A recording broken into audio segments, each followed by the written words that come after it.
Tobit, Chapter 1. This book tells the story of Tobit, son of Tobiel, son of Hananiel, son of Aduel, son of Gabael, of the family of Asiel, of the tribe of Naphtali, who during the reign of Shalmaneser, king of Assyria, was taken captive from Thisbe, which is south of Kadesh Naphtali in Upper Galilee, above and to the west of Asa, north of Fogor. I, Tobit, have walked all the days of my life on the paths of truth and righteousness. I performed many charitable works for my kinsmen and my people who had been deported with me to Nineveh in Assyria. When I lived as a young man in my own country, Israel, the entire tribe of my forefather Naphtali had broken away from the house of David and from Jerusalem. This city had been singled out of all Israel's tribes, so that they all might offer sacrifice in the place where the temple, God's dwelling, had been built and consecrated for all generations to come. All my kinsmen, like the rest of the tribe of my forefather Naphtali, used to offer sacrifice on all the mountains of Galilee, as well as to the young bull which Jeroboam, king of Israel, had made in Dan. I, for my part, would often make the pilgrimage alone to Jerusalem for the festivals, as is prescribed for all Israel by perpetual decree, bringing with me the first fruits of the field and the firstlings of the flock, together with a tenth of my income and the first shearings of the sheep. I would hasten to Jerusalem and present them to the priests, Aaron's sons, at the altar. To the Levites who are doing service in Jerusalem, I would give the tithes of grain, wine, olive oil, pomegranates, figs, and other fruits. And except for sabbatical years, I used to give a second tithe in money, which each year I would go and disburse in Jerusalem.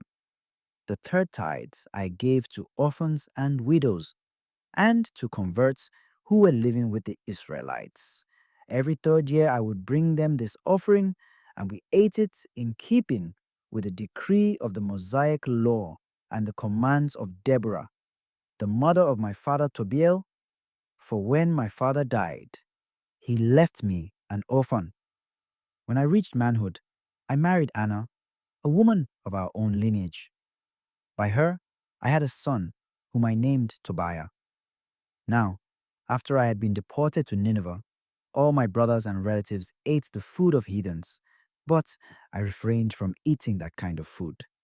Because of this wholehearted service of God, the Most High granted me favor and status with Shalmaneser, so that I became purchasing agent for all his needs. Every now and then, until his death, I would go to Media to buy goods for him. I also deposited several pouches containing a great sum of money with my kinsman Gabael, son of Gabri, who lived at Rages in Media. But when Shalmaneser died and his son Sennacherib succeeded him as king, the roads to Media became unsafe, so I could no longer go there. During Shalmaneser's reign, I performed many charitable works for my kinsmen and my people. I would give my bread to the hungry and my clothing to the naked. If I saw one of my people who had died and been thrown outside the walls of Nineveh, I would bury him. I also buried anyone whom Sennacherib slew when he returned as a fugitive from Judea during the days of judgment decreed against him by the heavenly king because of the blasphemies he had uttered. In his rage, he killed many Israelites, but I used to take their bodies by stealth and bury them. So when Sennacherib looked for them, he could not find them. But a certain citizen of Nineveh informed the king that it was I who buried the dead.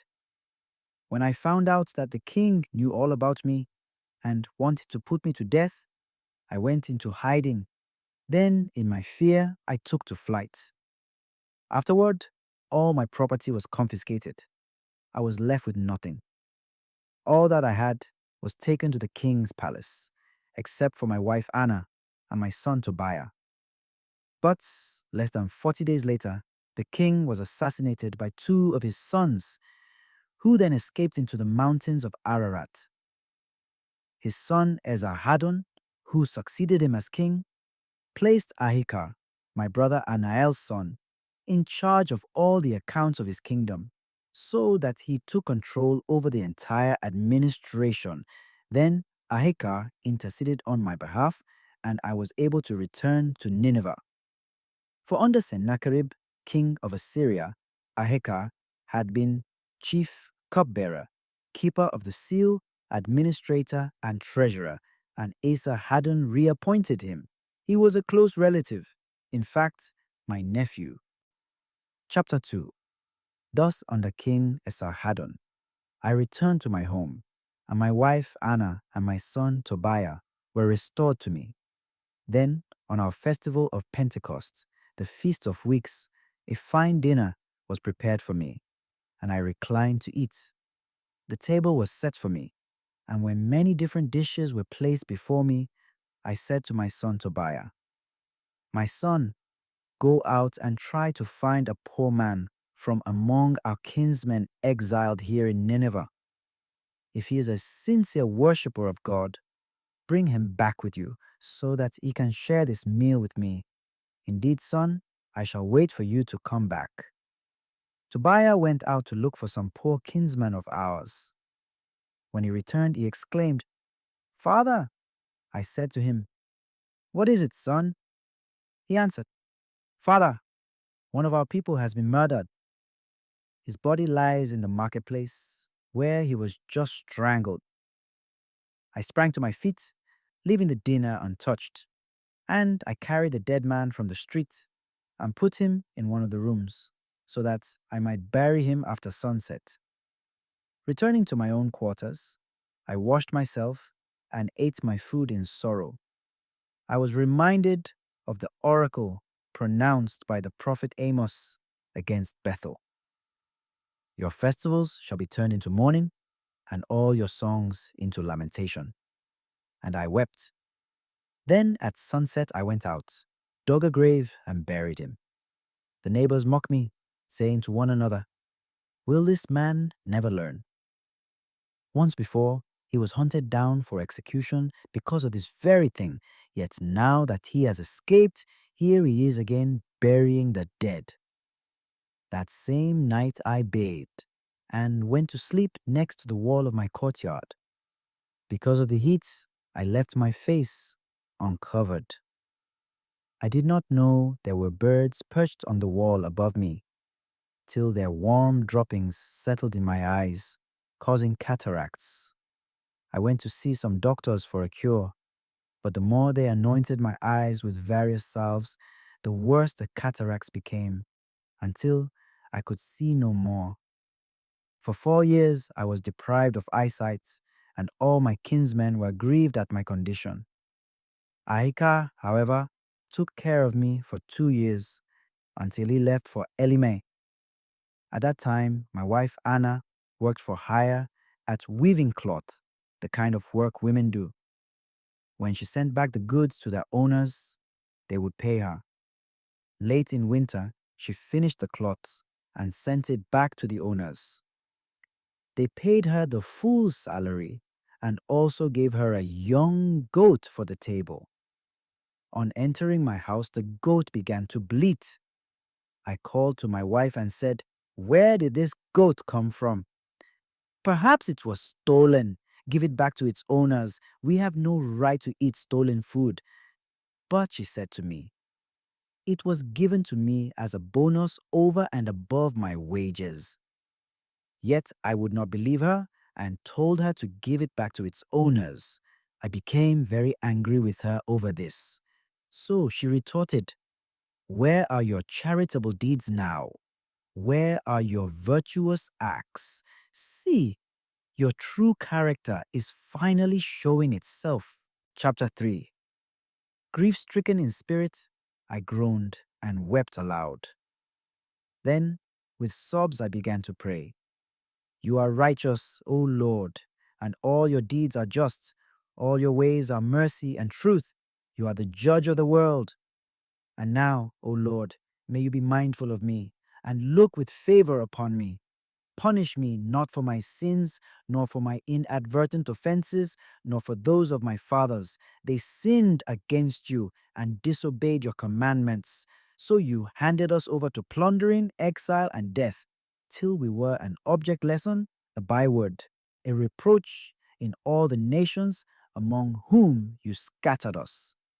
Yes, your judgments are many and true in dealing with me, as my sins and those of my fathers deserve. For we have not kept your commandments, nor have we trodden the paths of truth before you. So now, deal with me as you please, and command my life breath to be taken from me, that I may go from the face of the earth into dust. It is better for me to die than to live, because I have heard insulting calumnies, and I am overwhelmed with grief. Lord, command me to be delivered from such anguish. Let me go to the everlasting abode. Lord, refuse me not, for it is better for me to die than to endure so much misery in life and to hear these insults. On the same day, at Ecbatana in Media, it so happened that Raguel's daughter Sarah also had to listen to abuse from one of her father's maids, for she had been married to 7 husbands. But the wicked demon Asmodeus killed them off before they could have intercourse with her, as it is prescribed for wives. So the maid said to her, "You are the one who strangles your husbands. Look at you. You have already been married 7 times, but you have had no joy with any one of your husbands. Why do you beat us? Because your husbands are dead? Then why not join them? May we never see a son or daughter of yours."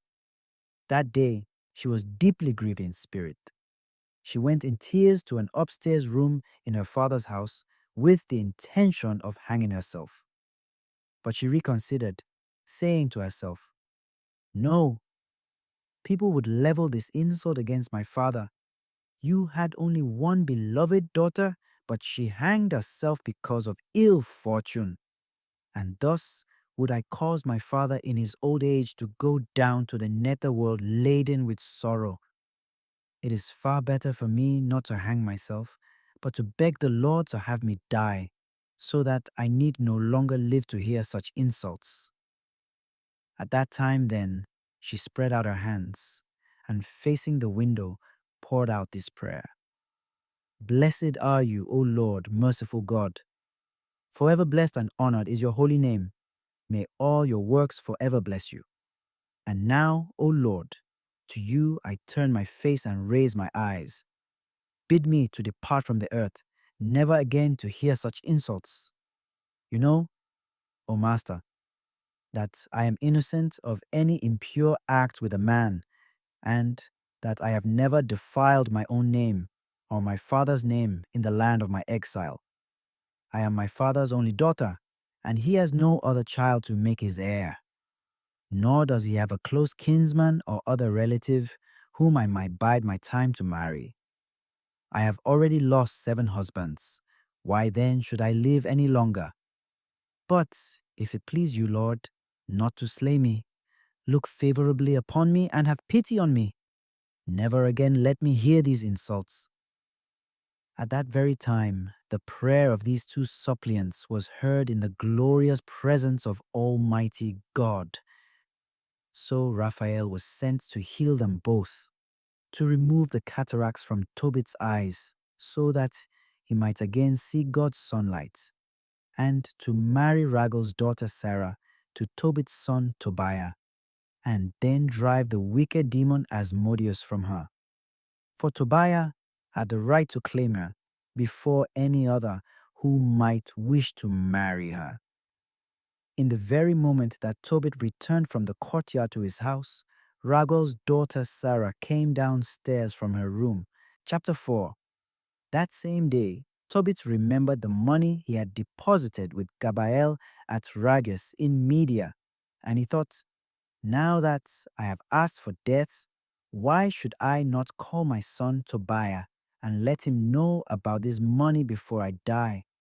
So he called his son Tobiah, and when he came, he said to him, "My son, when I die, give me a decent burial, honor your mother, and do not abandon her as long as she lives.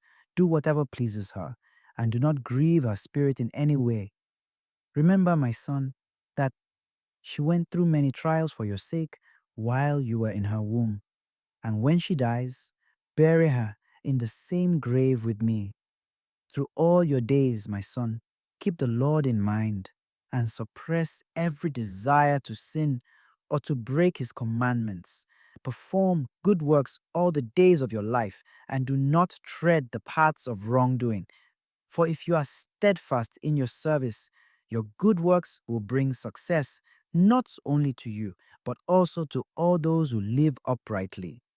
Give alms from your possessions. Do not turn your face away from any of the poor, and God's face will not be turned away from you.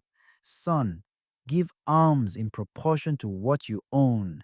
If you have great wealth, give alms out of your abundance. If you have but little, distribute even some of that. But do not hesitate to give alms. You will be storing up a goodly treasure for yourself against the day of adversity. Almsgiving frees one from death and keeps one from going into the dark abode. Alms are a worthy offering in the sight of the Most High for all who give them.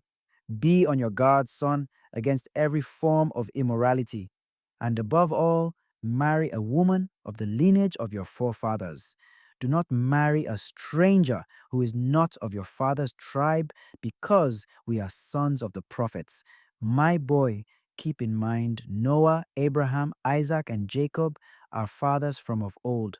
All of them took wives from among their own kinsmen and were blessed in their children. Remember that their posterity shall inherit the land. Therefore, my son, love your kinsmen.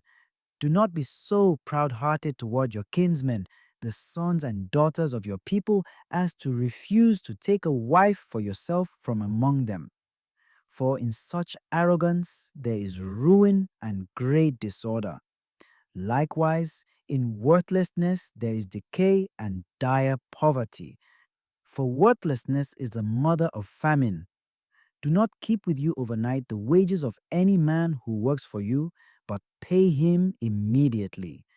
If you thus behave as God's servant, you will receive your reward. Keep a close watch on yourself, my son, in everything you do, and discipline yourself in all your conduct. Do to no one what you yourself dislike. Do not drink wine till you become drunk, nor let drunkenness accompany you on your way. Give to the hungry some of your bread, and to the naked some of your clothing. Whatever you have left over, give away as alms, and do not begrudge the alms you give. Be lavish with your bread and wine at the burial of the virtuous, but do not share them with sinners.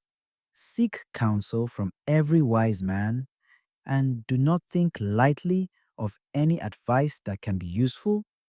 At all times bless the Lord God, and ask him to make all your paths straight and to grant success to all your endeavors and plans. For no pagan nation possesses good counsel, but the Lord himself gives all good things. If the Lord chooses, he raises a man up, but if he should decide otherwise, he casts him down to the deepest recesses of the netherworld. So now, my son, keep in mind my commandments, and never let them be erased from your heart. And now, son, I wish to inform you that I have deposited a great sum of money with Gabri's son Gabael at Rages in Media. Do not be discouraged, my child, because of our poverty. You will be a rich man if you fear God, avoid all sin, and do what is right before the Lord your God. Chapter 5. Then Tobiah replied to his father Tobit, "Everything that you have commanded me, father, I will do. But how shall I be able to obtain the money from him, since he does not know me, nor do I know him? What can I show him to make him recognize me and trust me so that he will give me the money? I do not even know which roads to take for the journey into Media. Tobit answered his son Tobiah. We exchanged signatures on a document written in duplicate. I divided it into two parts, and each of us kept one. His copy I put with the money. Think of it. 20 years have already passed since I deposited that money. So now, my son, find yourself a trustworthy man who will make the journey with you. We will, of course, give him a salary when you return, but get back that money from Gabael. Tobiah went to look for someone acquainted with the roads who would travel with him to Media. As soon as he went out, he found the angel Raphael standing before him, though he did not know that this was an angel of God. Tobiah said to him, "Who are you, young man?" He replied, "I am an Israelite, one of your kinsmen. I have come here to work." Tobiah said, "Do you know the way to Media?" The other replied, "Yes, I have been there many times. I know the place well, and I know all the routes. I have often traveled to Media. I used to stay with our kinsman Gabael, who lives at Rages in Media. It is a good 2 days' travel from Ecbatana to Rages, for Rages is situated at the mountains, Ecbatana out on the plateau." Tobiah said to him, "Wait for me, young man, till I go back and tell my father, for I need you to make the journey with me. I will, of course, pay you." Raphael replied, "Very well, I will wait for you, but do not be long." Tobiah went back to tell his father Tobit what had happened. He said to him, "I have just found a man who is one of our own Israelite kinsmen." Tobit said, "Call the man, so that I may find out what family and tribe he comes from, and whether he is trustworthy enough to travel with you, son." Tobiah went out to summon the man, saying, "Young man, my father would like to see you." When Raphael entered the house, Tobit greeted him first. Raphael said, "Hearty greetings to you." Tobit replied, "What joy is left for me any more?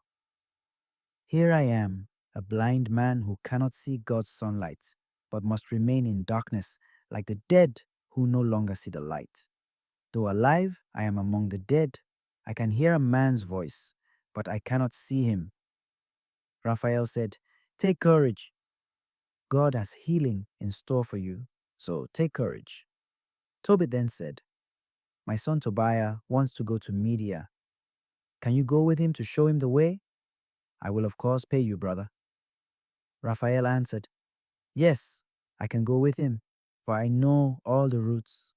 I have often traveled to Media and crossed all its plains and mountains, so I know every road well." Tobit asked, "Brother, tell me, please, what family and tribe are you from?" Raphael said, "Why? Do you need a tribe and a family? Or are you looking for a hired man to travel with your son?" Tobit replied, "I wish to know truthfully whose son you are, brother, and what your name is." Raphael answered, "I am Azariah, son of Hananiah the elder, one of your own kinsmen." Tobit exclaimed, "Welcome. God save you, brother. Do not be provoked with me, brother, for wanting to learn the truth about your family. So it turns out that you are a kinsman, and from a noble and good line. I knew Hananiah and Nathaniah, the two sons of Shemaiah the elder. With me, they used to make the pilgrimage to Jerusalem, where we would worship together. No, they did not stray from the right path. Your kinsmen are good men. You are certainly of good lineage and welcome." Then he added, "For each day you are away, I will give you the normal wages, plus expenses for you and for my son. If you go with my son, I will even add a bonus to your wages." Raphael replied, "I will go with him. Have no fear. In good health, we shall leave you, and in good health we shall return to you, for the way is safe." Tobit said, "God bless you, brother." Then he called his son and said to him, "My son, prepare whatever you need for the journey and set out with your kinsman. May God in heaven protect you on the way and bring you back to me safe and sound, and may his angel accompany you for safety, my son." Before setting out on his journey, Tobiah kissed his father and mother. Tobit said to him, "Have a safe journey." But his mother began to weep. She said to Tobit, "Why have you decided to send my child away? Is he not a staff to which we cling, ever there with us in all that we do? I hope more money is not your chief concern. Rather, let it be a ransom for our son. What the Lord has given us to live on is certainly enough for us." Tobit reassured her, "Have no such thought. Our son will live in good health and come back to us in good health. Your own eyes will see the day when he returns to you safe and sound. So, no such thoughts. Do not worry about them, my love, for a good angel will go with him, his journey will be successful, and he will return unharmed." Chapter 6. Then she stopped weeping. When the boy left home, accompanied by the angel, the dog followed Tobiah out of the house and went with them. The travelers walked till nightfall and made camp beside the Tigris River. Now, when the boy went down to wash his feet in the river, a large fish suddenly leaped out of the water and tried to swallow his foot. He shouted in alarm, but the angel said to him, "Take hold of the fish and don't let it get away." The boy seized the fish and hauled it up on the shore. The angel then told him, "Cut the fish open and take out its gall, heart, and liver, and keep them with you, but throw away the entrails. Its gall, heart, and liver make useful medicines."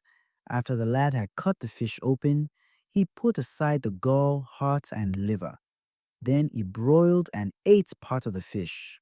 The rest he salted and kept for the journey. Afterward, they traveled on together till they were near Media. The boy asked the angel this question, "Brother Azariah, what medicinal value is there in the fish's heart, liver, and gall?" He answered, "As regards the fish's heart and liver, if you burn them so that the smoke surrounds a man or a woman who is afflicted by a demon or evil spirits, the affliction will leave him completely, and no demons will ever return to him again. And as for the gall, if you rub it on the eyes of a man who has cataracts, blowing into his eyes right on the cataracts, his sight will be restored." When they had entered Media and were getting close to Ecbatana, Raphael said to the boy, "Brother Tobiah." He answered, "Yes, what is it?" Raphael continued, "Tonight we must stay with Raguel, who is a relative of yours. He has a daughter named Sarah, but no other child. Since you are Sarah's closest relative, you before all other men have the right to marry her. Also, her father's estate is rightfully yours to inherit. Now the girl is sensible, courageous, and very beautiful, and her father loves her dearly." He continued, "Since you have the right to marry her, listen to me, brother. Tonight, I will ask the girl's father to let us have her as your bride. When we return from Rajes, we will hold the wedding feast for her. I know that Ragel cannot keep her from you or let her become engaged to another man.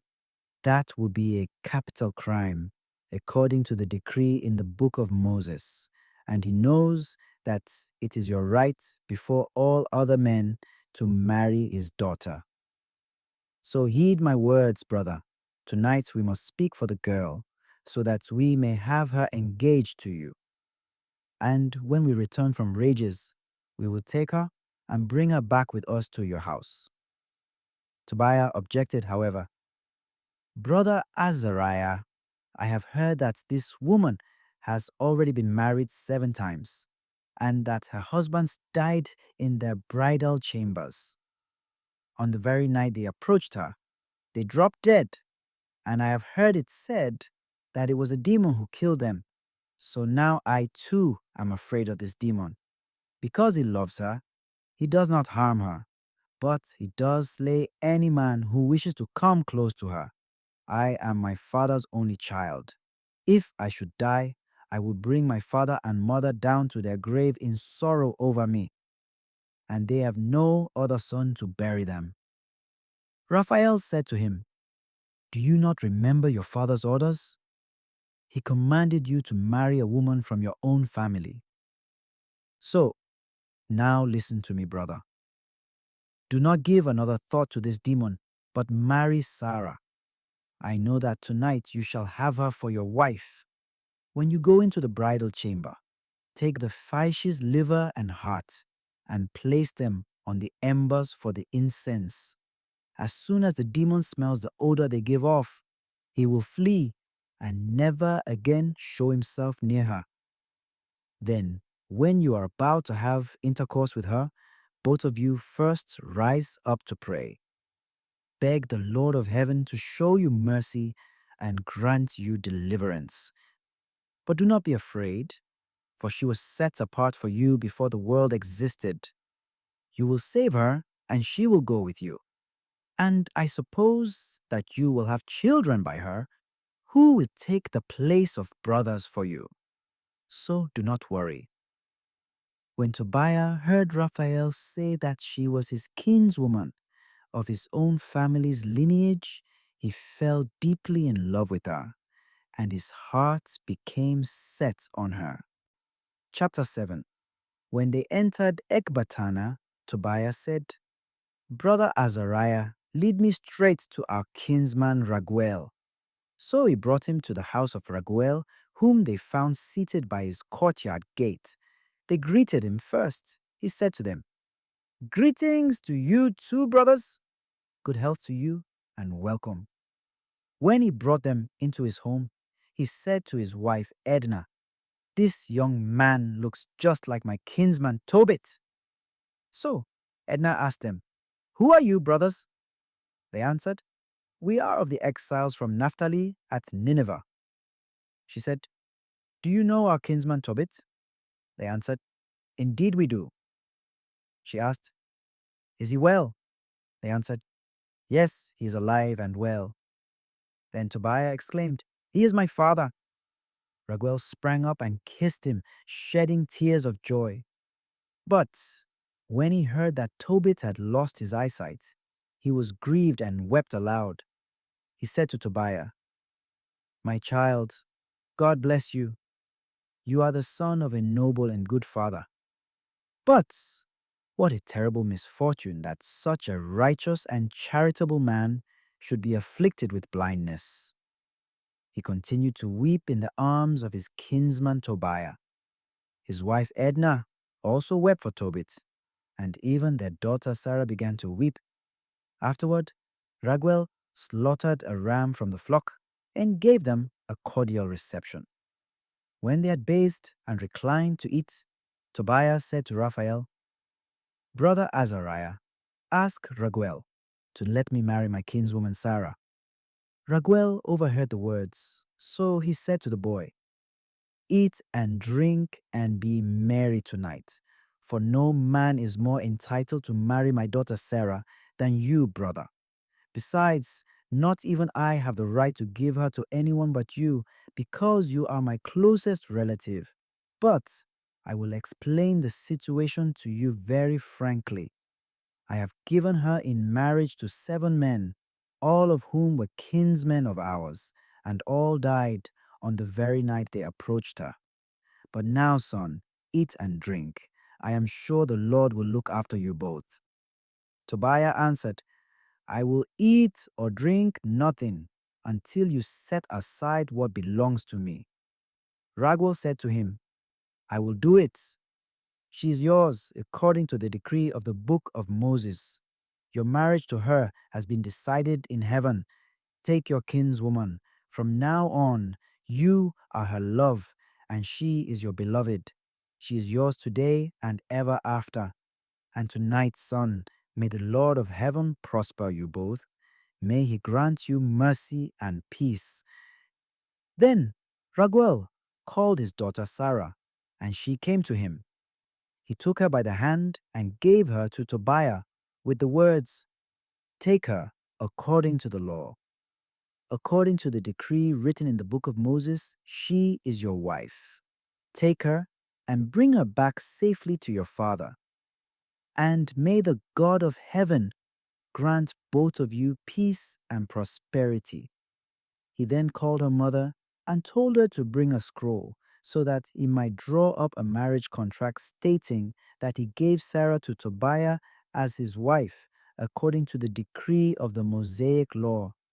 Her mother brought the scroll and he drew up the contract to which they affixed their seals. Afterward, they began to eat and drink.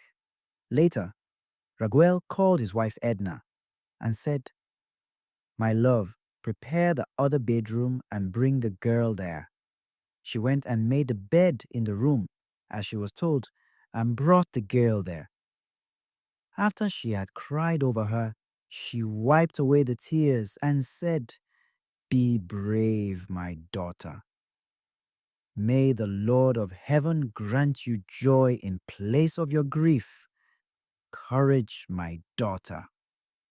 Then she left. Chapter 8. When they had finished eating and drinking, the girl's parents wanted to retire. They brought the young man out of the dining room and laid him into the bedroom. At this point, Tobiah, mindful of Raphael's instructions, took the fish's liver and heart from the bag which he had with him and placed them on the embers for the incense. The demon, repelled by the odor of the fish, fled into Upper Egypt. Raphael pursued him there and bound him hand and foot. Then Raphael returned immediately. When the girl's parents left the bedroom and closed the door behind them, Tobiah arose from bed and said to his wife, "My love, get up. Let us pray and beg our Lord to have mercy on us and to grant us deliverance." She got up and they started to pray and beg that deliverance might be theirs. He began with these words, "Blessed are you, O God of our fathers. Praised be your name forever and ever. Let the heavens and all your creation praise you forever.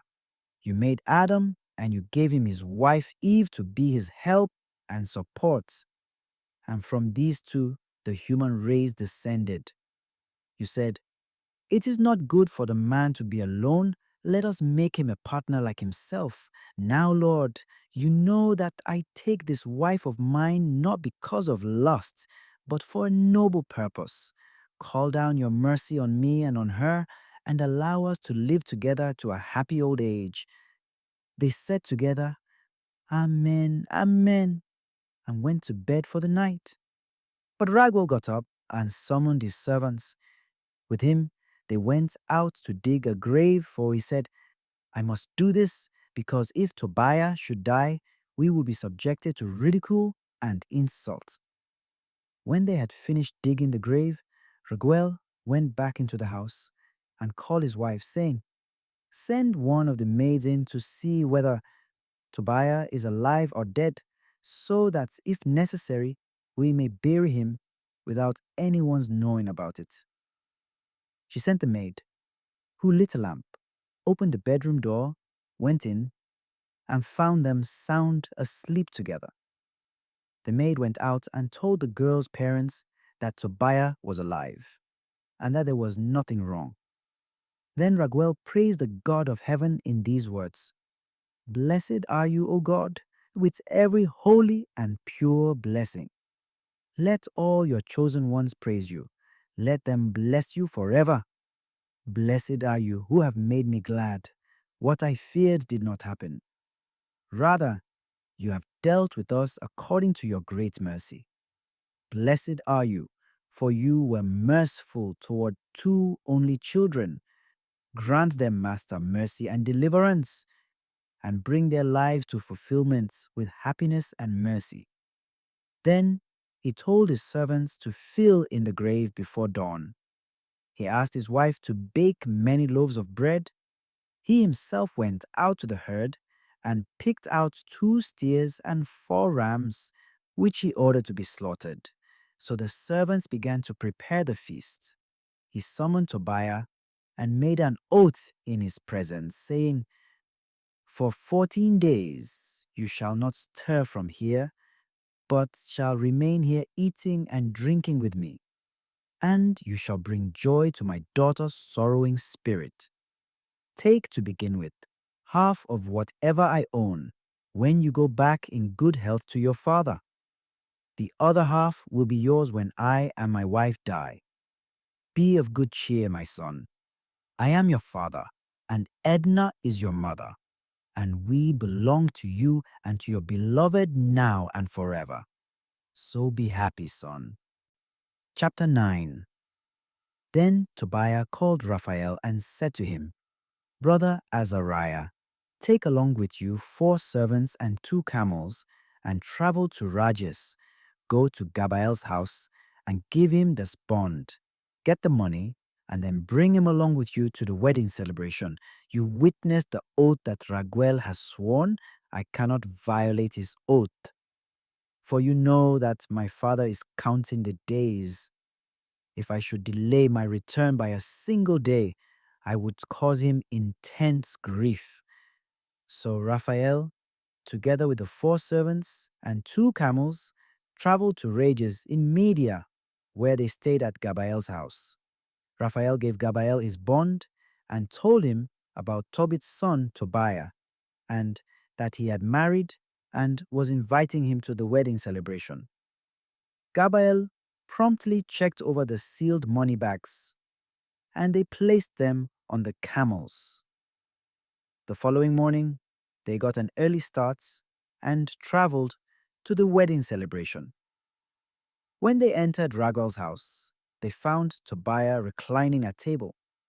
He sprang up and greeted Gabael, who wept and blessed him, exclaiming, "O noble and good child, son of a noble and good, upright and charitable man, may the Lord grant heavenly blessing to you and to your wife and to your wife's father and mother. Blessed be God, because I have seen the very image of my cousin Tobit." Chapter 10. Meanwhile, day by day, Tobit was keeping track of the time Tobiah would need to go and to return.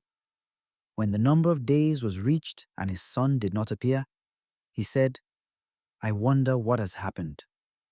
Perhaps he has been detained there, or perhaps Gabael is dead, and there is no one to give him the money." And he began to worry. His wife Anna said, "My son has perished and is no longer among the living." And she began to weep aloud and to wail over her son. "Alas, my child, light of my eyes, that I let you make this journey." But Tobit kept telling her, "Hush, do not think about it, my love. He is safe. Probably they have to take care of some unexpected business there. The man who is traveling with him is trustworthy and is one of our own kinsmen. So do not worry over him, my love. He will be here soon." But she retorted, "Stop it, and do not lie to me. My child has perished. She will go out and keep watch all day at the road her son had taken, and she ate nothing. At sunset, she would go back home to wail and cry the whole night through, getting no sleep at all. Now, at the end of the 14-day wedding celebration, which Raguel had sworn to hold for his daughter, Tobiah went to him and said, "Please let me go, for I know that my father and mother do not believe they will ever see me again. So, I beg you, father, let me go back to my father. I have already told you how I left him." Raguel said to Tobiah, "Stay, my child, stay with me. I am sending messengers to your father Tobit, and they will give him news of you." But Tobiah insisted, "No, I beg you to let me go back to my father." Raguel then promptly handed over to Tobiah Sarah, his wife, together with half of all his property, male and female slaves, oxen and sheep, asses and camels, clothing, money, and household goods. Bidding them farewell, he let them go. He embraced Tobiah and said to him, "Goodbye, my son. Have a safe journey. May the Lord of heaven grant prosperity to you and to your wife Sarah, and may I see children of yours before I die." Then he kissed his daughter Sarah and said to her, "My daughter, honor your father-in-law and your mother-in-law, because from now on they are as much your parents as the ones who brought you into the world. Go in peace, my daughter. Let me hear good reports about you as long as I live." Finally, he said goodbye to them and sent them away. Then Edna said to Tobiah, "My child and beloved kinsman, may the Lord bring you back safely, and may I live long enough to see children of you and of my daughter Sarah before I die. Before the Lord, I entrust my daughter to your care. Never cause her grief at any time in your life. Go in peace, my child. From now on, I am your mother, and Sarah is your beloved. May all of us be prosperous all the days of our lives." She kissed them both and sent them away in peace. When Tobiah left Raguel, he was full of happiness and joy, and he blessed the Lord of heaven and earth, the King of all, for making his journey so successful. Finally, he said goodbye to Raguel and his wife Edna, and added, "May I honor you all the days of my life." Chapter 11. Then they left and began their return journey. When they were near Kasserine, just before Nineveh, Raphael said, "You know how we left your father? Let us hurry on ahead of your wife to prepare the house while the rest of the party are still on the way." So they both went on ahead, and Raphael said to Tobiah, "Have the gall in your hand," and the dog ran along behind them. Meanwhile, Anna sat watching the road by which her son was to come. When she saw him coming, she exclaimed to his father, "Tobit, your son is coming, and the man who traveled with him." Raphael said to Tobiah before he reached his father, "I am certain that his eyes will be opened. Smear the fish gall on them. This medicine will make the cataracts shrink and peel off from his eyes. Then your father will again be able to see the light of day." Then Anna ran up to her son, threw her arms around him, and said to him, "Now that I have seen you again, son, I am ready to die." And she sobbed aloud. Tobit got up and stumbled out through the courtyard gate. Tobiah went up to him with the fish gall in his hand, and holding him firmly, blew into his eyes. "Courage, father," he said. Next, he smeared the medicine on his eyes, and it made them smart. Then, beginning at the corners of Tobit's eyes, Tobiah used both hands to peel off the cataracts. When Tobit saw his son, he threw his arms around him and wept. He exclaimed, "I can see you, son, the light of my eyes." Then he said, "Blessed be God, and praised be his great name, and blessed be all his holy angels. May his holy name be praised throughout all the ages, because it was he who scourged me, and it is he who has had mercy on me. Behold, I now see my son Tobiah." Then Tobit went back in, rejoicing and praising God with full voice. Tobiah told his father that his journey had been a success, that he had brought back the money, and that he had married Raguel's daughter Sarah, who would arrive shortly, for she was approaching the gate of Nineveh. Rejoicing and praising God, Tobit went out to the gate of Nineveh to meet his daughter-in-law. When the people of Nineveh saw him walking along briskly, with no one leading him by the hand, they were amazed. Before them all, Tobit proclaimed how God had mercifully restored sight to his eyes. When Tobit reached Sarah, the wife of his son Tobiah, he greeted her. "Welcome, my daughter. Blessed be your God for bringing you to us, daughter. Blessed are your father and your mother. Blessed is my son Tobiah, and blessed are you, daughter. Welcome to your home with blessing and joy. Come in, daughter." That day there was joy for all the Jews who lived in Nineveh. Aikar and his nephew Nadab also came to rejoice with Tobit. They celebrated Tobiah's wedding feast for 7 happy days, and he received many gifts. Chapter 12. When the wedding celebration came to an end, Tobit called his son Tobiah and said to him, "Son, see to it that you give what is due to the man who made the journey with you. Give him a bonus too." Tobiah said, "Father, how much shall I pay him?" "It would not hurt me at all to give him half of all the wealth he brought back with me. He led me back safe and sound. He cured my wife. He brought the money back with me. And he cured you. How much of a bonus should I give him?" Tobit answered, "It is only fair, son, that he should receive half of all that he brought back." So Tobiah called Raphael and said, "Take as your wages half of all that you have brought back, and go in peace." Raphael called the 2 men aside privately and said to them, "Thank God, give him the praise and the glory. Before all the living, acknowledge the many good things he has done for you by blessing and extolling his name in song. Before all men, honor and proclaim God's deeds, and do not be slack in praising him. A king's secret it is prudent to keep, but the works of God are to be declared and made known. Praise them with due honor. Do good, and evil will not find its way to you. Prayer and fasting are good, but better than either is almsgiving accompanied by righteousness. A little with righteousness is better than abundance with wickedness. It is better to give alms than to store up gold, for almsgiving saves one from death and expiates every sin. Those who regularly give alms shall enjoy a full life, but those habitually guilty of sin are their own worst enemies.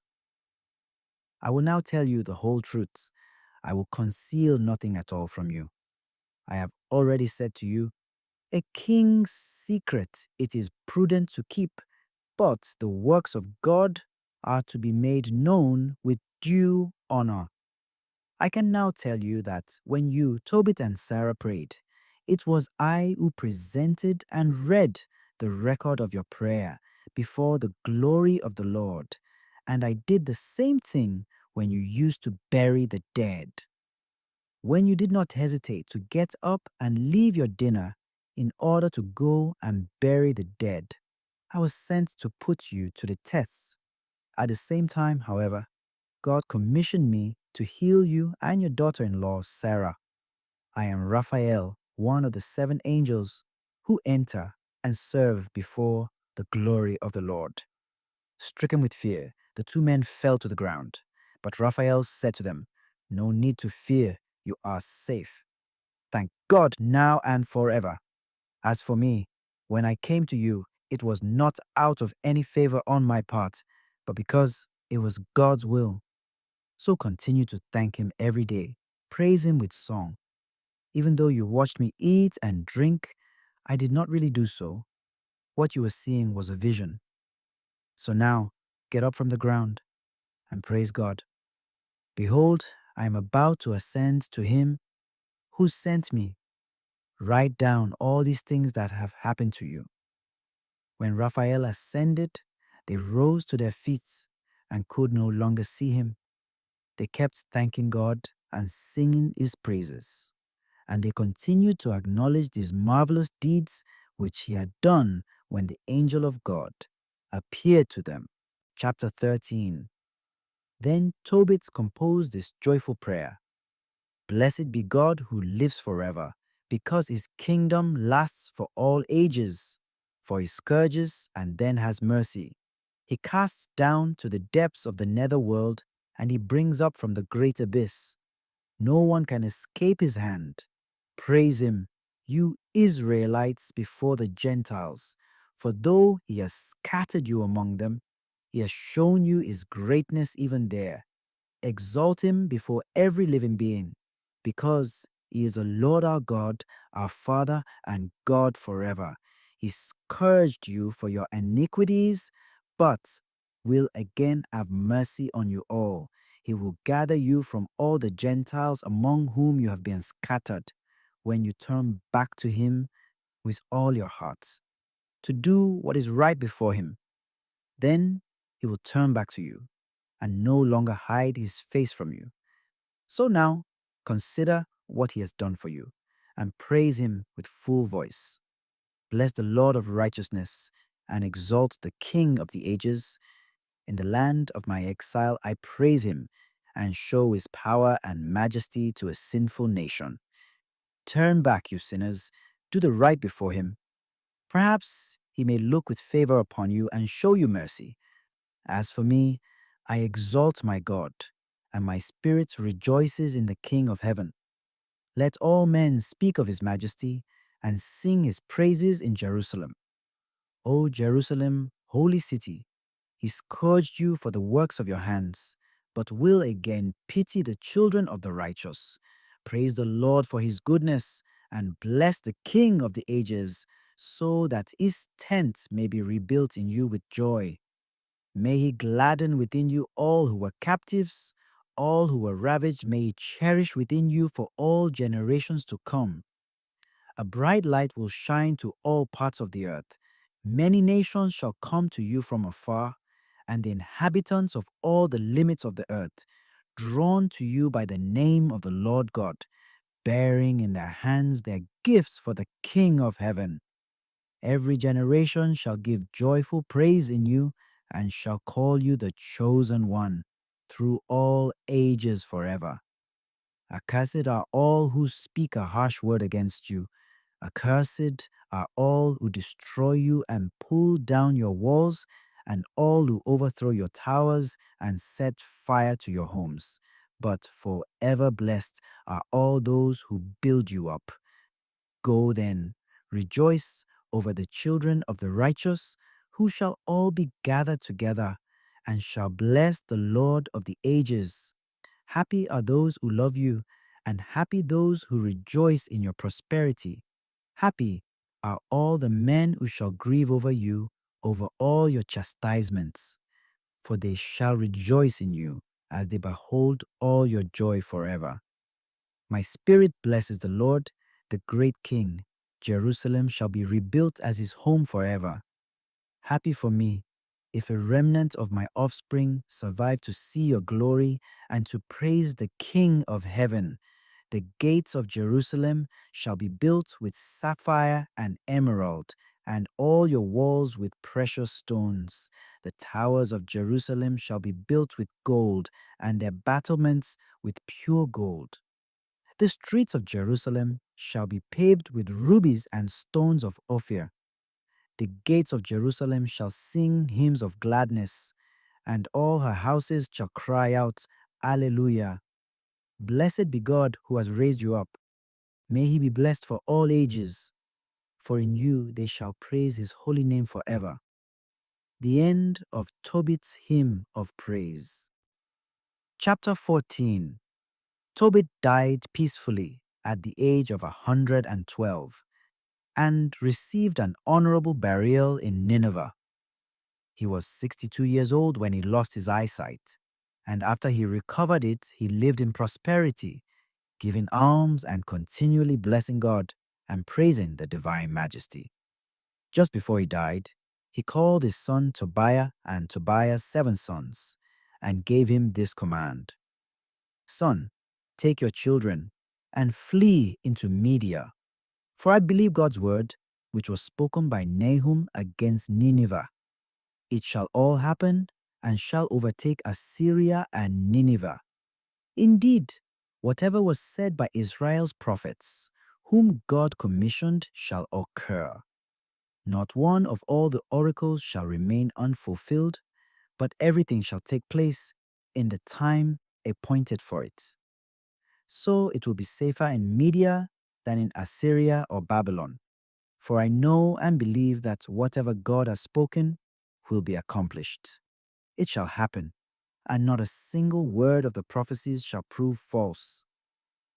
As for our kinsmen who dwell in Israel, they shall all be scattered and led away into exile from the good land.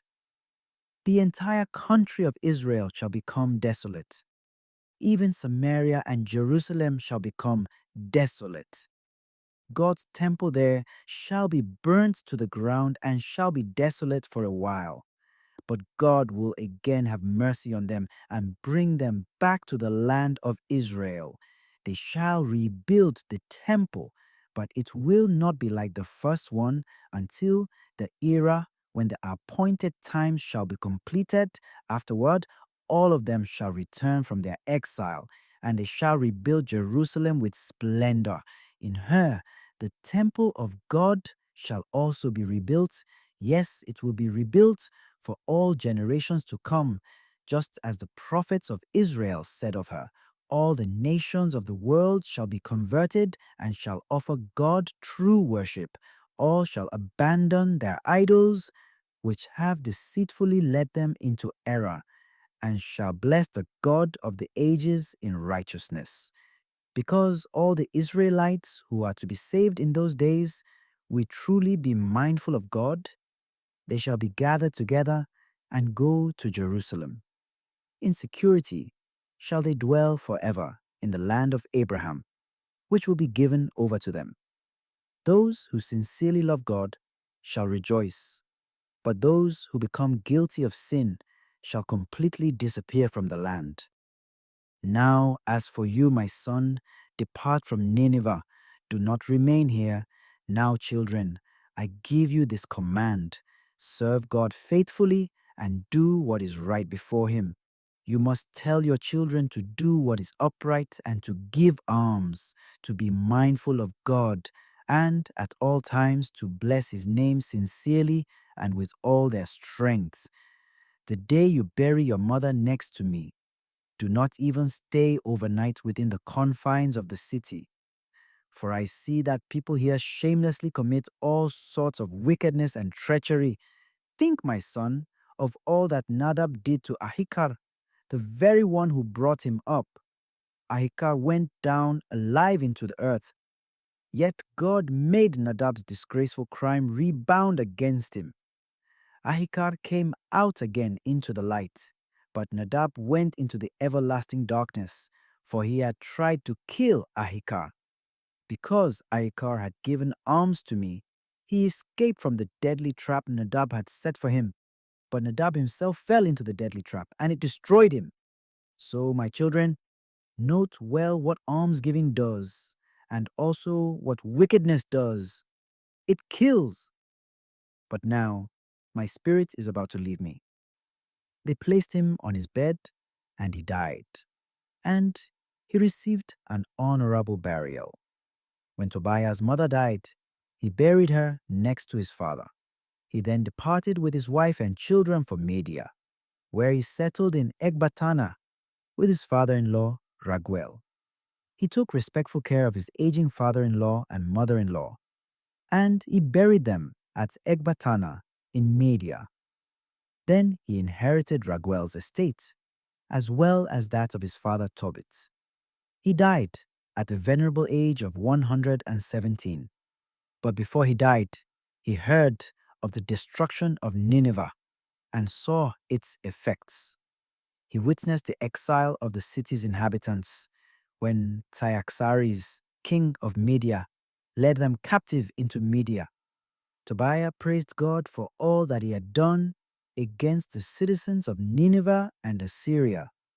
Before dying, he rejoiced over Nineveh's destruction, and he blessed the Lord God forever and ever. Amen.